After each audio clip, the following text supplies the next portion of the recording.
Қайырлы күн, құрметті YouTube каналының оқырмандары. Әдеттегідей сіздерге пайдалы ақпаратпен шығып отырмын. Бүгін сіздерге баладағы гипоксия, бас миының гипоксиясы туралы тақырыпты айтқым келіп отыр. Өйткені көптеген балаларда, немесе қазіргі таңдағы 5 жасар, 6 жасар балалардың сөйлемеуінің себебін осы кішкентай кезінде болып жатқан гипоксиясы ғой, сол гипоксияның салдарынан деген сияқты ата-аналардан жиі естиміз. Сол тақырыпты қозғайтын боламын. Жалпы гипоксия бұл латын тілінен аударған кезде гипоксия деген бұл біздегі яғни оттегінің жетіспеушілігі деген сөз. Гипоксияның себептері көптеген түрлі болады.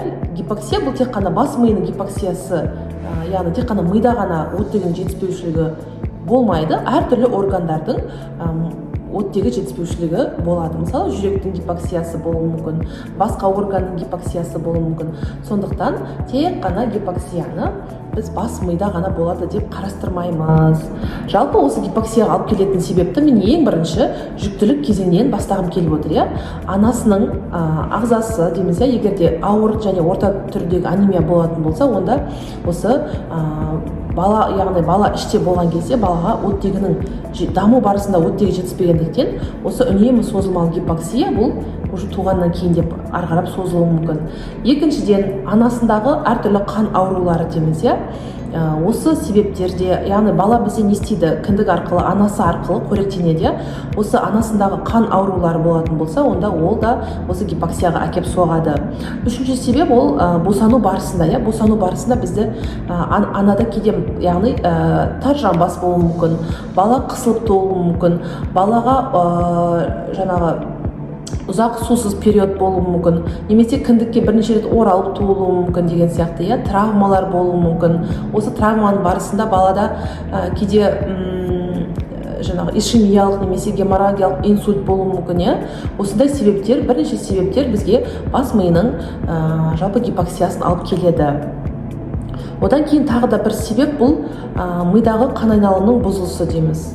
Бұл мидағы қан айналым бұзылысын жаңа айтып отырмын, бұл инсульт дейміз. Инсульт дегеніміз бұл мидағы майда қан тамырлардың бұзылысы, ол бізде ишемиялық болады және геморрагиялық. Ишемиялық деген қатты оттегінің жетіспеушілігінен болуы мүмкін, ал геморрагиялық деген бұл мидағы бір қан тамырдың, бір бөлігінің қан тамырдың, ми бөлігіндегі бір қан тамырдың бұл жарылып кетуі, сол арқылы бізде инсульт алуы мүмкін. Осы кезінде бас миының гипоксиясы болады. Және де балада туылғаннан кейінгі бұл енді сарғыштану, ұзақ мерзімді сарғыштану, жылтуха дейміз, ядерная жылтуха дейміз, яғни билирубиннің өте шамадан тыс көбейіп кетсе, онда біз баладағы сарғыштанудан бөлек баладағы мидағы оттегінің жетіспеушілігін қарастыруымызға болады.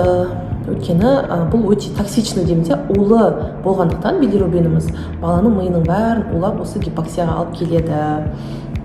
Одан кейін жаңа айтып, баладағы ауыр, баланың өзіндегі анемияның өзі, ауыр және орта анемияның өзі осы гипоксияның себептері әбден болады. Келесі бұл бізде травмалар дейміз, балада кейде тар жамбас болып баланы шипцемен тартып алып жатады. Бала крупный плод болуы мүмкін, яғни бала қысылып, қан тамырымен мойны қысылып дейміз, осында қысылған жағдайда бізде гипоксия болады. Алайда 5 жасқа келіп, 6 жасқа келіп, балалар сөйлемей жүрген, сөйлей алмайған, немесе ЗПР, ЗРР болатын жағдайда бізде ата-аналар айтады, осы сол гипоксия болған еді кезінде, соның салдарынан осы сөйлемей қалды деп. Яғни тек қана ол сол себепті жаңағыдай қолға алып, немесе соны кінәлап қоюға болмайды, яғни бізде сол себеппен күресу керек. Егер де ишемиялық болатын болса, геморрагиялық болатын болса, қан айналымын жақсарту деген сияқты. Егер травма болатын болса, сол травманың салдарын жою деген сияқты.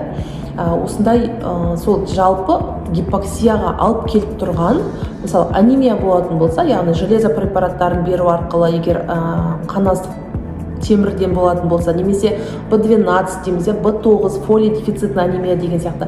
Осындай сол гипоксияға әкеп тұрған себептерді дер кезінде жоятын болсақ, онда біздің баладағы да, бас миы болсын, басқа органдардағы болсын, біздің гипоксиямыздың жоя аламыз. Және де гипоксияның тағы да бұл клиникалық белгілері бұл кішкентай кезінде баладағы ұйқысыздық, мазасыздық, баланың шошынып жылай беруі, әсіресе кішкентай кезінде шошына береді дейді, екі қолын сілкіп, одан кейін кожасы мраморный болады дейміз, мына кәдімгі мрамор тасы сияқты ала болып тұрады. Осы бізде гипоксияның белгілері, яғни клиникалық белгілері көрініп тұрады балада. Және де мынау анемия кезінде байқайсыздар, носогубный треугольник дейміз ғой, ауыз мұрын айналасы бір синий дейміз, немесе бледный дейміз, көгеріп тұрады.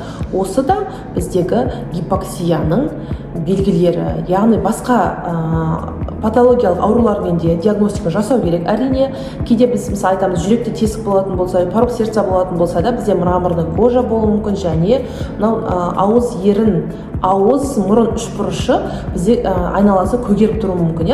Яғни сол себепті бірінші біліп алу керек. Егер тек қана бұл гипоксия деп жүре бермеу керек. Яғни жүректің патологиясы бар жоғын анықтап алу керек. Егер де жүрек жағынан бәрі жақсы болатын болса, онда қан ауруларын, анемияны, осы гипоксияға әкеліп тұрған себептерді жою арқылы біз гипоксиядан құтыла аламыз. Бүгінгі тақырыпты жалпы қысқаша ғана осылай түсіндіріп өтсем жалпақ тілмен, пайдалы болса лайк басып өздеріңізге түртіп алсаңыздар болады. Сұрақтарыңыз болатын болса, осы видеоның астына қойып комментарий жазып кетіңіздер. Сау саламатта болыңыздар.